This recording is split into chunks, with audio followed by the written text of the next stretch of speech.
नमस्कार, मैं हूं मृत्युंजय कुमार झा और हमारा खास शो जाना बहुत है दूर क्वेश्चन मार्क, इसमें आपका स्वागत है।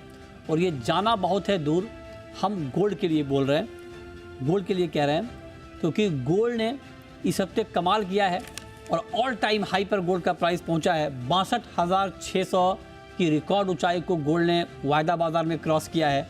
और अगर आप गोल्ड खरीदने जाएंगे और अगर आपको 24 कैरेट का गोल्ड लेना है, मान लीजिए आप कॉइन ले रहे हैं, तो जीएसटी के साथ आपको 64,000 से ऊपर का भाव गोल्ड का देना पड़ेगा। ये हम आपको स्पॉट मार्केट का प्राइस बता रहे हैं 24 कैरेट का। वायदा बाजार में 62,600 के ऊपर भाव गया है। बड़ी तेज़ी, रिकॉर्ड तेज़ी आ गई है गोल्ड में। अंतर्राष्ट्रीय बाजार में 7 महीने की ऊंचाई तक भाव पहुंचा है $2040 के ऊपर। तो अब सवाल यह है कि जिस रफ्तार से गोल्ड ऊपर जा रहा है, क्या गोल्ड की ये रफ्तार अभी कंटिन्यू रहने वाली है? और अगर हाँ, तो क्या इस साल के आखिर तक, मतलब इस महीने के आखिर तक गोल्ड एक बार फिर से नया हाई बनाएगा? इसी पर हम बात करेंगे और बातचीत के लिए हमारे साथ मेहमानों का एक खास पैनल है।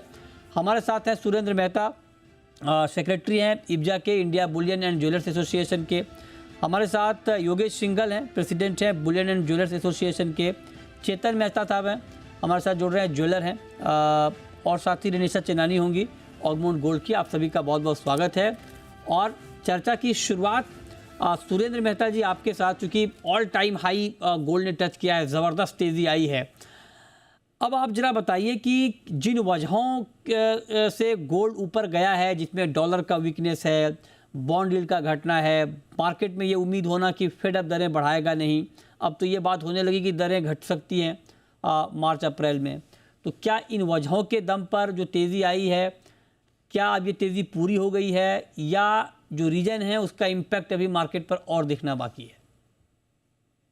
देखिए मृत्युंजय जी, जो वजह है वो तो हमने पिछले बिल्कुल 1 साल पहले हमने देखा। रशिया यूक्रेन वॉर शुरू हुआ, उसके बाद इजराइल पैलेस्टाइन वॉर शुरू हुआ, उसके बाद जो ब्याज दर लगातार बढ़ती थी वो घटती, वो उसको उसमें एक रुकावट आई और अब शायद घटने का अनुमान है कि अब शायद घट भी सकती है।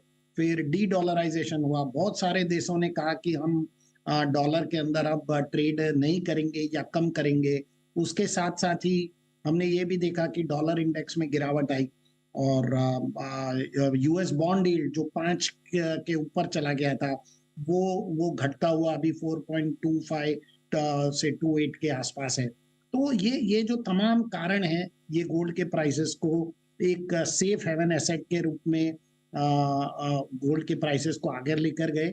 और साथ ही साथ इसे दूसरे मार्केटों ने बहुत सपोर्ट किया, जैसे इक्विटी मार्केट। वहां पे लोगों ने बहुत पैसा बनाया, तो वो पैसे से लोगों ने गोल्ड में इन्वेस्टमेंट किया, तो वहां पर गोल्ड की डिमांड भी बढ़ी। और पिछले 8-10 सालों से एक एवरेज गोल्ड का रिटर्न सिंपल इंटरेस्ट में लगभग 18.5% रहा, कंपाउंडेड एनुअल ग्रोथ में 11% रिटर्न रहा।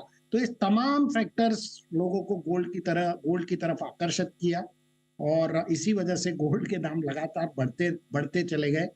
और मुझे लगता है कि यदि ब्याज की दरें घटती है, जो कि संभावना मुझे थोड़ा सा कम लगती है घटने की संभावना, तो यहाँ से गोल्ड और आगे तेजी में जा सकता है। ठीक है, तो ये राय आपकी हो गई। आप कह रहे हैं कि जो तमाम वजह हैं जिससे गोल्ड में तेज़ी आई है। रेनिशा जी, रेनिशा भी हमारे साथ जुड़ चुकी हैं ऑगमाउंट गोल्ड की। रेनिशा, आप जरा बताइए कि क्या गोल्ड के जो फंडामेंटल हैं वो कुछ ज़्यादा मजबूत हैं और उस पर मार्केट को अभी और रिएक्ट करना है, या फंडामेंटल के अकॉर्डिंग रिएक्शन हो चुका है? जी जी, हमने जैसे देखा कि सुरेंद्र सर ने जिस तरह से बताया, फंडामेंटल्स 2023 में स्ट्रांग है ही, 2024 में भी स्ट्रांग रहेंगे। 4 मेन चीजें हैं जो प्राइसेस को सपोर्ट करेंगी। सबसे पहला डी डॉलराइजेशन, सेकंड है जियोपॉलिटिकल टेंशंस, थर्ड है जो फेड का स्टांस है, जो पहले हॉकिश था अभी वो डॉविश हो रहा है, और चौथा है कि जो डिमांड है गोल्ड की, जिस तरह से इन्वेस्टमेंट डिमांड, रिटेल डिमांड जिस तरह से उभर के आ रही है, ये चारों फैक्टर्स गोल्ड की तेजी को कंटिन्यू करेंगे। एंड जो हम बोल रहे हैं कि ये फैक्टर जो है वो डिस्काउंट हो चुके हैं प्राइसेस में कि नहीं, आई वुड से अभी तक काफी फैक्टर्स डिस्काउंट हो चुके हैं, बट ऐसे कई फैक्टर्स हैं जो अभी भी डिस्काउंट होने बाकी हैं। जिस तरह से फेड का स्टांस है जो हॉकिश था, अभी तक इंटरेस्ट रेट्स बढ़ रहे थे, और आगे चल के पॉज कब तक रहेगा, कब इंटरेस्ट रेट कट स्टार्ट होगा, कितनी मात्रा में ये कट रहेगा, ये प्राइसेस में डिस्काउंट होना बाकी है, तो ये ट्रिगर होना अभी भी बाकी है। सेकेंडली हमने सेंट्रल बैंक डिमांड काफी स्ट्रांग देखी है, ईटीएफ डिमांड अभी जो बढ़ कर आएगी ये प्राइसेस को और सपोर्ट करेगी, तो ये फैक्टर अभी भी प्राइसेस में डिस्काउंट होना बाकी है। और जियोपॉलिटिकल टेंशंस जो हमने देखा कि पिछले 2 महीने पहले जो लेवल पे थे अभी थोड़ा थम गए हैं। अगर फिर से कुछ नया ट्रिगर आता है, इसमें टेंशंस बढ़ते हैं, तो ये भी प्राइसेस को सपोर्ट करेगा। तो ये तीनों फैक्टर्स जो है प्राइसेस को सपोर्ट कंटिन्यूस करेंगे। ऐसा नहीं है कि डिस्काउंट हो चुका है, आगे भी प्राइसेस को सपोर्ट करते ही रहेंगे। और डी-डॉलराइजेशन ट्रेंड तो हम देख रहे हैं, रोज नया न्यूज आ रहा है, रोज नए कंट्रीज जो है डॉलर से मूव होके दूसरी करेंसीज और गोल्ड में कन्वर्ट हो रहे हैं, तो ये प्राइसेस को लगातार सपोर्ट दे रहा है। तो ये सारे फैक्टर्स गोल्ड की प्राइसेस को और भी यहाँ से 10 to 15% अपसाइड दे सकते हैं। ओके, ठीक है। तो ये राय आपकी हो गई कि आप भी कह रही हैं कि जो सारे फैक्टर हैं गोल्ड के लिए बहुत पॉजिटिव हैं। अब सवाल ये है कि जिस तरह से गोल्ड के दाम ऊपर गए हैं चेतन जी, आप जरा बताइए सर, क्योंकि बहुत ही तेज़ी से दाम बढ़े हैं, तो अब चूंकि इस बार शादियां बहुत ज़्यादा हैं, ये कहा जा रहा है, तो आप जरा हमें ये बताइए कि क्या इस भाव पर गोल्ड की डिमांड में कुछ कमी आएगी, या लोगों को ये लगता है कि भाई गोल्ड के दाम आगे तो और महंगे हो जाएंगे तो ख़रीद लो। ग्राउंड सिचुएशन क्या है डिमांड को लेकर सर? चेतन जी। नमस्कार मृत्युंजय जी। आप वापस एक बार सवाल आपका दोहराएगा? सवाल सर मेरा ये है कि इस रिकॉर्ड प्राइस पे गोल्ड की डिमांड कैसी है, ग्राउंड सिचुएशन डिमांड को लेकर इस वक्त क्या है, रिटेल डिमांड को लेकर? मैं हकीकत बोलूँ तो थोड़ा सा मार्केट अभी से थोड़ा सा डाइजी है, बिकॉज अचानक से जो प्राइस ऊपर हुए हैं, और हाल ही का अगर हम देखें तो बहुत सारी शादियां लाइंड अप है नवंबर, दिसंबर, जनवरी में, इसीलिए मार्केट में शादियों की वजह से बहुत ज़्यादा डिमांड है। लोगों ने पहले बहुत सारी ज्वेलरी अपनी बुकिंग कराई है, लेकिन थोड़ा सा मार्केट डाइजी है और थोड़ा सा प्राइसिंग को लेकर थोड़ा सा मार्केट चिंतित है। लेकिन पॉजिटिव नोट में सेल के हिसाब से अगर हम ग्राउंड रियलिटी देखें तो सेल्स हो रही है अच्छे से, बिकॉज शादियों का बहुत इस साल बहुत ज़्यादा शादियां हैं, उसके कारण डिमांड बहुत अच्छी है मार्केट में। लेकिन थोड़ा सा प्राइस के हिसाब से लैक ऑफ, थोड़ी सी प्राइस के हिसाब से थोड़ा सा मार्केट में जो सेल होना चाहिए था वो थोड़ा सा सेल में कमी आई है। लेकिन मैं देख रहा हूँ कि आने वाले दिनों में अगर ये प्राइस स्टेबल रहता है, यही अगर प्राइस में थोड़ा रिवाइज होता है कहीं ना कहीं, तो बहुत अच्छी डिमांड मार्केट में वापस आएगी। तो आप कह रहे हैं कि डिमांड मार्केट में आएगी वापस। दिल्ली का क्या हाल है सिंगल साहब? दिल्ली के बुलियन मार्केट में रिकॉर्ड प्राइस पर डिमांड को लेकर क्या सिचुएशन है? नमस्कार मित्र जी। देखिए, भाव का तो असर है ही है, लेकिन शादी ब्याह का भी काफी प्रेशर है, तो डिमांड में कोई कमी नहीं देखी जा रही है। लेकिन ग्राहक थोड़ा सा मायूस है और वो कहीं ना कहीं परचेजिंग में कटौती कर रहा है अपनी। लेकिन इन ऑल सेल ठीक है, क्योंकि अभी शादी ब्याह का सीजन लगातार हमारा है और शादी अभी रिकॉर्ड तोड़ शादियां हैं, तो उस हिसाब से अगर देखते हैं तो सेल में कोई कमी नहीं है। लेकिन उसके बावजूद भी भाव का असर सामने देखने को मिलता है। अभी ये जो हमास का और इजराइल का युद्ध हुआ था, उससे पहले 58,500 रुपए तक सोने का भाव आ चुका था। यहाँ से एकदम से 65,000 रुपए तक, 64,800 रुपए तक चला गया। तो 7,000 रुपए का जो तेजी है वो ग्राहक को कहीं ना कहीं चुभती है और उससे वो कहीं ना कहीं हराश होता है। ठीक है, तो ये राय आपकी आ रही है गोल्ड डिमांड को लेकर। अब क्योंकि एक राउंड का सवाल आप लोगों से हो गया, अब हम अगले राउंड में जाते हैं। तो हमने एक बड़ा पोल किया है, हमने ये जानने की कोशिश की है कि इस साल के आखिर तक, मतलब इस महीने के आखिर तक भी आप कह सकते हैं, आखिरी महीना है इस साल का, तो इस महीने के आखिर तक गोल्ड का प्राइस होगा क्या। इसको लेकर हमने दिग्गज ब्रोकरेज हाउस से बात की है, उन्होंने क्या कहा है ये नतीजे ज़रा आप देखिए, फिर उस पर हम आगे बात करेंगे। और जो रिजल्ट हैं, जो नतीजे आए हैं, आप देखिए आपकी स्क्रीन पर। केडिया कमोडिटी, HDFC सिक्योरिटीज़, इनका मानना है कि 63,500 का लेवल आपको दिखेगा। ट्रेडबुल्स हालांकि कह रहा है कि 62,000 का भाव भी आपको दिख सकता है। लेकिन इसके अलावा कोटक, निर्मल बैंक, मोतीलाल ओसवाल, पैराडाइम कमोडिटी, इन सब का मानना है कि आपको इस साल के आखिर तक 64,000 का लेवल भी गोल्ड का दिख सकता है। मतलब यहाँ से करीब करीब 1,500 रुपये की तेज़ी गोल्ड की कीमतों में और आ सकती है। ये बात कहना है इन 4-5 ब्रोकरेज हाउस का। एंजल वन भी 64,000 का टारगेट दे रहे हैं और SMC ग्लोबल का मानना है कि 63,500। मतलब सिर्फ अगर आप ट्रेडबुल्स को छोड़ दें तो बाकी जितने भी ब्रोकरेज हाउस हैं उन्होंने ये कहा है कि गोल्ड यहाँ से और ऊपर जाएगा और इस साल के आखिर तक नया हाई बनाएगा। मतलब एक नई ऊंचाई को गोल्ड छुएगा और ये ऊंचाई 63,000 से लेकर 64,000 तक की हो सकती है। क्या आप इससे सहमत हैं सुरेंद्र मेहता जी? क्या आपको भी लगता है कि ऊपर में 64,000 का लेवल हम इसी साल गोल्ड का देख लेंगे? मृत्युंजय जी, मैं थोड़ा सा इस बार सहमत नहीं हूँ इस बात से। उसका जो मुख्य कारण है वो ये है कि नॉर्मली हमने देखा है कि दिसंबर में गोल्ड मार्केट हमेशा नीचे रहता है, टूटता है। हमें ये भी नहीं भूलना चाहिए कि ये जो रैली बनी $1810 से लगा के आज लगभग $2050 तक की रैली, 240 पॉइंट की ये जो रैली है, ये बिना रुकावट के रैली चली है। तो ये अनयूजुअल सर्कमस्टेंसेस है। ऐसा नॉर्मली होता नहीं है कि सारे मार्केट एक साथ में बढ़ रहे हैं। आपका इक्विटी मार्केट बढ़ रहा है, आपका गोल्ड बढ़ रहा है, आपका सिल्वर बढ़ रहा है। मुझे लगता है कि दिसंबर गोल्ड मार्केट एक बहुत बड़ा सरप्राइज देगा और हो सकता है, मुझे ऐसा लगता है कि कहीं ना कहीं दिसंबर में हम करीबन 100 से 110 पॉइंट का, यहाँ से $110 का हम करेक्शन देख सकते हैं।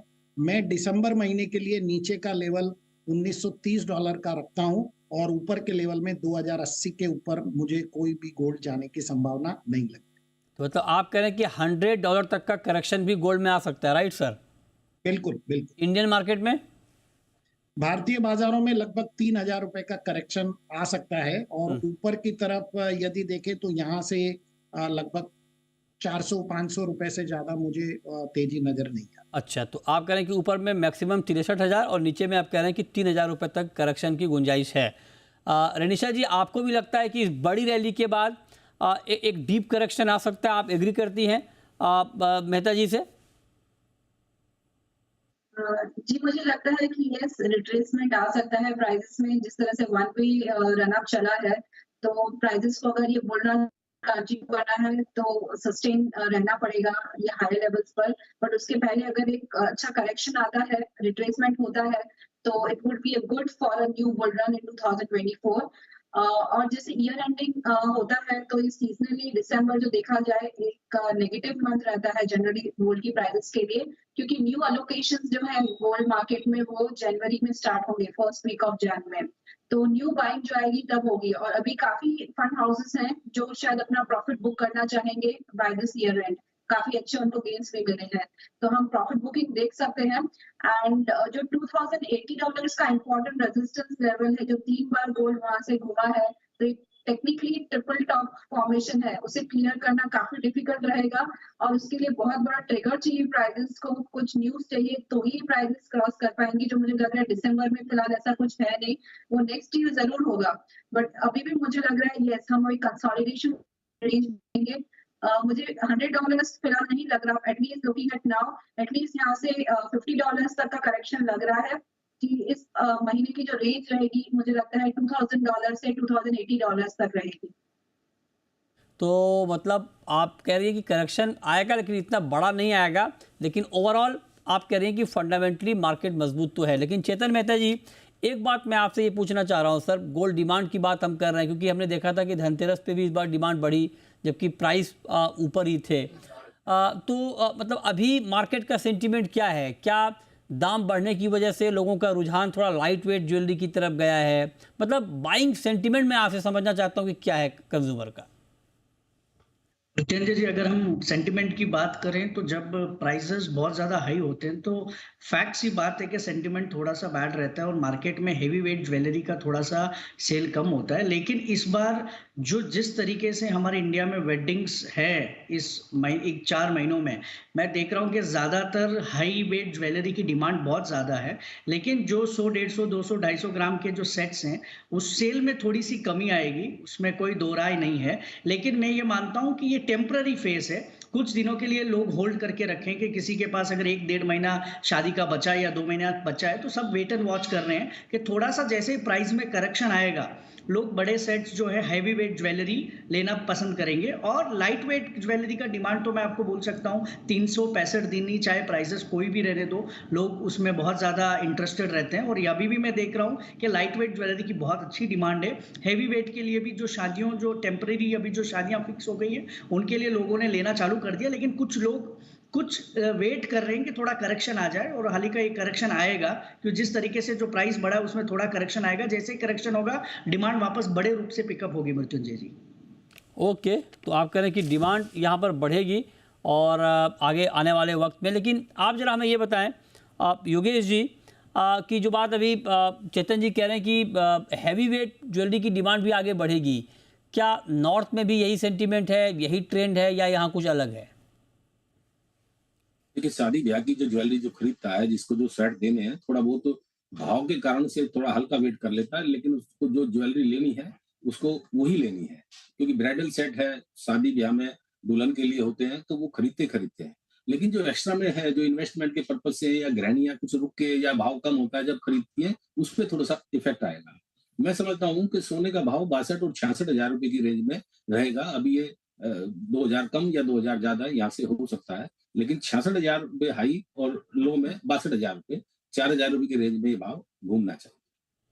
ओके, ठीक है। चलिए, अब वक्त है एक ब्रेक का, और ब्रेक के बाद हम आपको बताएंगे कि ये तो ठीक है, प्राइस की हम बात कर रहे हैं, लेकिन क्या ये प्राइस इन्वेस्टर के लिए ठीक प्राइस है इन्वेस्टमेंट करने का, और ट्रेडर के लिए इस भाव पर क्या राय है, इस पर बात ब्रेक के बाद आप बने रहिए हमारे साथ।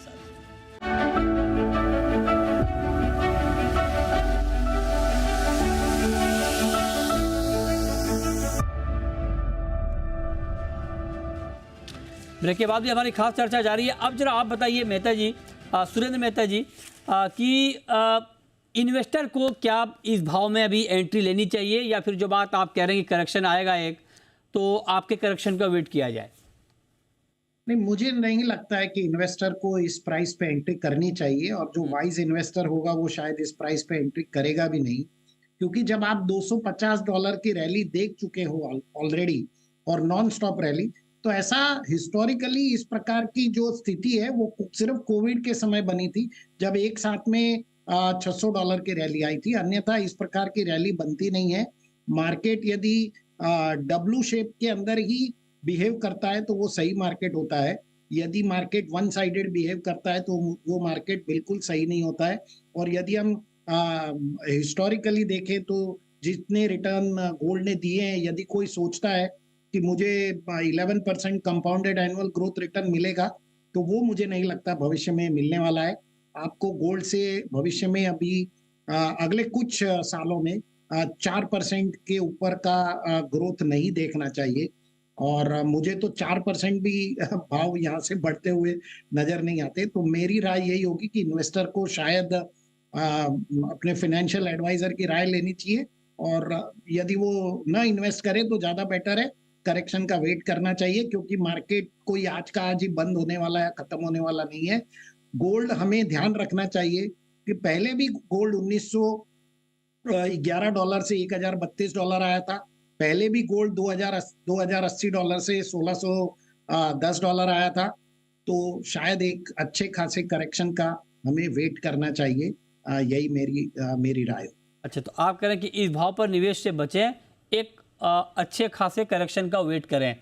रनिशा जी, ये तो इन्वेस्टर के लिए राय है। ट्रेडर के लिए आपकी राय क्या है? जो लोग ट्रेड करते हैं गोल्ड में, मान लीजिए इंट्राडे में या फिर थोड़ा short term, medium term, trader के लिए आपका व्यू क्या है? उनको इस प्राइस पर क्या करना चाहिए?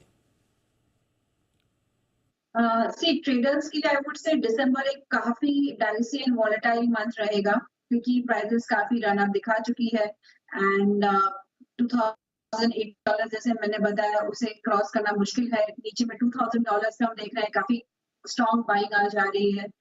तो काफी फैक्टर्स हैं जो प्राइसेस को सपोर्ट करेंगे, रेजिस्ट करेंगे। तो I would say buy on dips का भी रखें। रैली मिलती है आपको 300-400 पॉइंट की निकल जाए, फिर सेल करें, आपको दोनों तरफ का इसमें मोमेंटम मिलेगा। सो एक कंसोलिडेशन रेंज रहेगी, मुझे लगता है जैसे मैंने बताया 2000 से $2,080 तक। तो डिप्स पे बाय करें, सेल ऑन रैलीज का भी रखें। बहुत वन साइडेड रैली एक्सपेक्टेड नहीं है, जो मुझे लग रहा है नेक्स्ट ईयर आ सकती है। I am still very much bullish on long term, पर शॉर्ट टर्म में कंसोलिडेशन का व्यू रहेगा मेरा। ओके, ठीक है, तो ये राय आपकी ट्रेडर के लिए है। अब जरा चेतन जी आप बताइए सर, कि जो कंज्यूमर, हालांकि जिनके घर में शादी है, जिनको ज्वेलरी खरीदनी है, उनके लिए तो प्राइस कुछ भी हो जाए उनको तो लेना ही पड़ेगा, लेकिन जो कंज्यूमर ये माइंड मेकअप करके रखते हैं कि चलो ज्वेलरी कुछ अपने पोर्टफोलियो में हो रख लें, खरीद लें, या थोड़ा वो इंतज़ार भी कर सकते हैं, मतलब उनके लिए पास टाइमिंग को लेकर कोई दिक्कत नहीं है, कोई लिमिटेशन नहीं है, उनके लिए आपका सुझाव क्या है? क्या उनको अभी खरीदना चाहिए या आपके कलीग सुरेंद्र मेहता जी की सलाह का वेट करना चाहिए कि 3,000 रुपये कम हो जाए तब ज्वेलरी खरीदें? मृत्युंजय जी एज ए ज्वेलर और मैन्युफैक्चरर मेरी ये राय है कि बूंद बूंद से सागर बनता है। तो हर भाव में थोड़ा थोड़ा सोना खरीदना चाहिए। अगर किसी को 100 ग्राम निवेश करे तो 20 ग्राम अभी, करेक्शन के बाद 20, थोड़ा थोड़ा सा मुझे लगता है कि कहीं एक साथ इन्वेस्टमेंट नहीं होना चाहिए। थोड़ा थोड़ा सा जरूरत के हिसाब से, अगर बहुत ज्यादा टाइम है तो इस प्राइस में भी ले सकता है, फिर अगर थोड़ा कम हो तो भी ले सकता है, तो एवरेज प्राइसिंग हो सकती है। तो कंज्यूमर के लिए हर मौका एक बढ़िया मौका होता है। हमने शुरू से लेकर देखा है कि सोने ने कभी हमको घाटा नहीं दिया है। अगर हम शुरुआत से देखें और अंत तक देखें तो कहीं ना कहीं, जैसे सुरेंद्र भाई खुद कह रहे हैं कि 18 से 20% हर साल बढ़ोतरी है सोना में, तो मेरा ये मानना है कि हमको बूंद बूंद से सागर बनाना है। कंज्यूमर से यही रिक्वेस्ट है कि अगर शादी ब्याह है तो वहां पे आपके पास कोई ऑप्शन नहीं है, आप 100% खरीदेंगे और हमको खरीदना पड़ता है। लेकिन अगर कोई इन्वेस्टमेंट के हिसाब से है तो थोड़ा थोड़ा सा खरीदें, लेकिन जरूर खरीदें, उसको बंद ना करें। ठीक बात है। आप क्या सुझाव देंगे सिंघल साहब कंज्यूमर को? देखिए, इन्वेस्टर को मेरे हिसाब से वेट करना चाहिए। इन्वेस्टर को तो प्रॉफिट टेकिंग के लिए ही जो है ना सोना खरीदना है, तो उसको इतने ऊंचे दाम में थोड़ा सा धैर्य रखना चाहिए, वेट करना चाहिए। तो 62,000 का अगर भाव मिलता है तो उसको वहां खरीदना चाहिए, और भी करेक्शन अगर आता है तो वहां खरीदना चाहिए। हमेशा उसको डिप पे माल लेना चाहिए। तो ज्वेलर और ज्वेलरी खरीदना हो तो ज्वेलरी तो कभी भी खरीद सकते हैं। देखिए, अगर ज्वेलरी 65,000 फ्री का मिल रहा के है, भाव कभी में भी भी खरीद किसी ने सकते हैं। सोना खरीदा है या ज्वेलरी खरीदी है, तो नेचुरली है कि वो इस साल नहीं तो अगले साल 70,000 रुपये उसको मिलना ही मिलना है। इन्फ्लेशन भी होता है, फिर वो दुनिया भर की टेंशन है, तो वो उसको घाटा नहीं है, इनऑल घाटा नहीं है किसी भाव में। अगर तैयारी वो खरीद के रखता है, एमसेक्स में या फॉरवर्ड मार्केट में नहीं खरीदता है, तो उसको कोई टेंशन नहीं है। लेकिन फिर भी इन्वेस्टर को इन्वेस्ट करने के लिए थोड़ा सा अभी वेट करना चाहिए। मतलब एक मोटा मोटी राय ये है, क्योंकि देखिए ये बात ठीक है, क्योंकि जब मार्केट बहुत तेज़ी से बढ़ता है तो एक करेक्शन की संभावना रहती है, और कई बार ऐसा होता भी है कि बिना किसी रीजन के दाम बढ़ने के बाद कम हो जाते हैं, क्योंकि दाम ऑलरेडी बहुत बढ़ चुके होते हैं। तो जिन लोगों ने नीचे के भाव में लिया होता है वो एक बार बेचते हैं, निकल जाते हैं, प्रॉफिट बुक करते हैं। तो ये सलाह आपके लिए है कि थोड़ा इंतज़ार करें करेक्शन का। लेकिन हाँ, जो ओवरऑल फंडामेंटल हैं गोल्ड के लॉन्ग टर्म के, वो जाहिर तौर पर मजबूत हैं, इसमें कोई शक नहीं है। लेकिन हाँ, शॉर्ट टर्म में एक करेक्शन की गुंजाइश बन रही है, तो इस पर भी आपकी नज़र होनी चाहिए, इस पर भी आपको ध्यान देना चाहिए। बहुत शुक्रिया सिंघल साहब आपका, चेतन मेहता जी आपका, रिनिशा जी आपका और सुरेंद्र मेहता जी आपका हमारे साथ आज की इस खास चर्चा में शामिल होने के लिए। तो फिलहाल इस शो में इतना ही, छोटा सा ब्रेक के बाद भी खबरें जारी हैं। नमस्कार।